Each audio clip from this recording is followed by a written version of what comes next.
Hello everyone and welcome to another Statwing for Appraisers tutorial video. My name is Rick Hamilton and I appreciate you taking the time to watch this. If you're not currently a Statwing user, please go to statwing.com and go to the sign up page, and in the box that says how did you hear about us, if you type in the code long trial, you'll be converted from the normal 1 week trial to a free, no credit card needed 2 week trial. So go ahead and do that and take a look at the software. Okay, today we're going to be talking about depreciated cost and trying to find the amount of depreciation in the market area that you're working. First, let me begin with a cost estimator program that I use, and this is by Craftsman. I believe this is around $40 a year. And it's quick and easy. It's a great little tool to have. I've already created one in here for the subject property, but as you can see, you kind of just run down here and it asks you questions, and then at the very end here, it gives you the option to preview, print, create a PDF, or email the report. I'm just going to hit a preview here just so I can show you.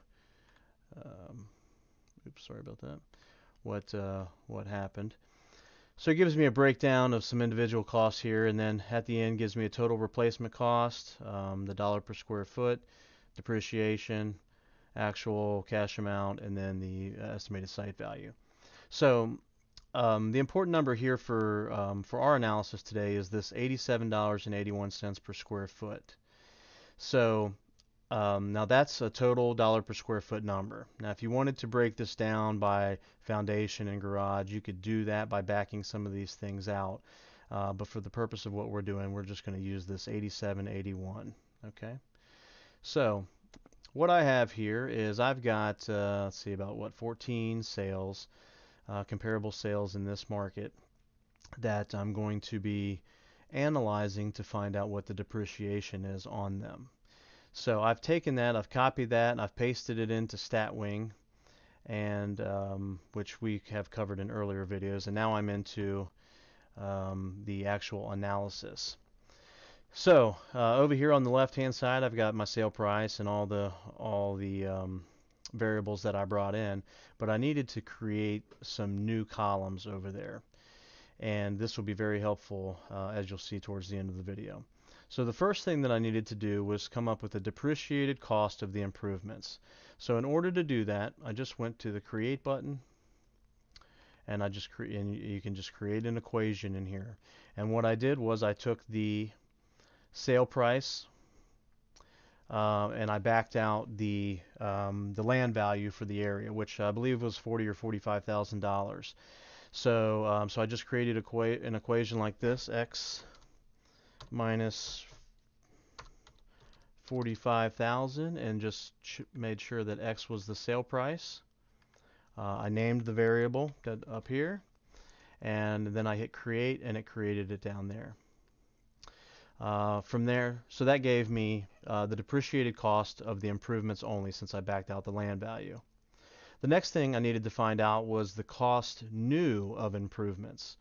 So what I did there was I took the formula of x times $87.81, which was the number that we got from the Craftsman cost manual, and I need to multiply that by the square footage. So I made x the square foot, named it again, and that gave me the cost new of improvements.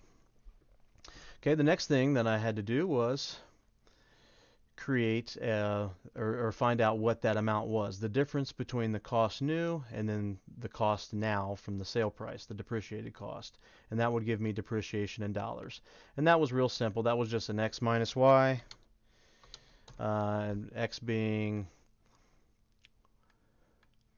the cost new of improvements and y being the depreciated cost.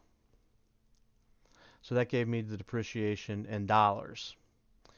And then I wanted to get that as a percentage, so I took the depreciation in dollar amount and divided that by the cost of improvements.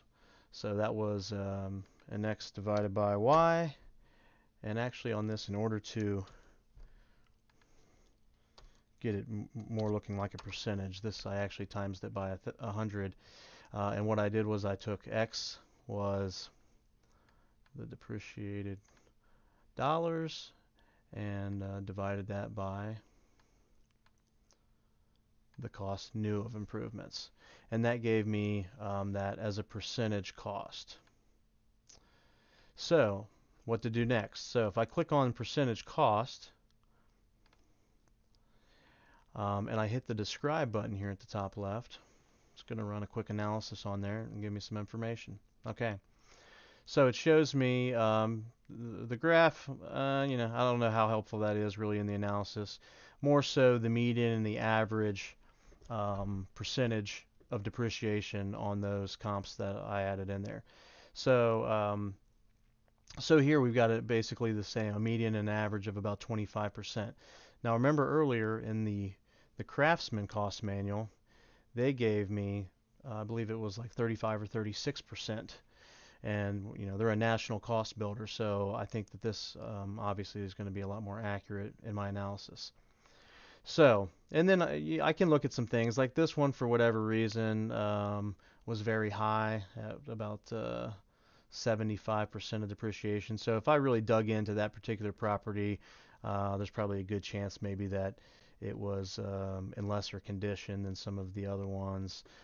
Something may have happened there. So we could probably just consider that an outlier. But regardless, my median and my average are around 25%. So I can take that 25% depreciation and include that in my cost approach analysis. Okay, so that's it. Well, let me add one more important feature here. So what I've basically done here in Statwing is created a model. So we went through that one time and created all these equations. But one thing that I can do very easily now is go back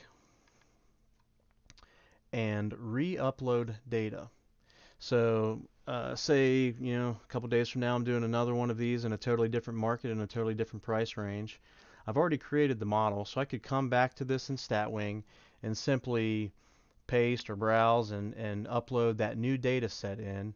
It will overwrite the data that's in here, but give me the same analysis. And all I have to do is go down to percentage cost, hit describe, and it'll give me this output again. So it's a very easy way for an appraiser to create a sophisticated model and then use it over and over again to calculate depreciation. So that's it for today. Hope you enjoyed this video. And once again, if you're not a Statwing user, please go to statwing.com, go to the sign up page, and in the How Did You Hear About Us box, type in the code LONGTRIAL. That'll get you a free 2-week, no credit card needed trial. Feel free to leave any comments in the section here on the video, and look forward to some more videos in the future. Thanks again.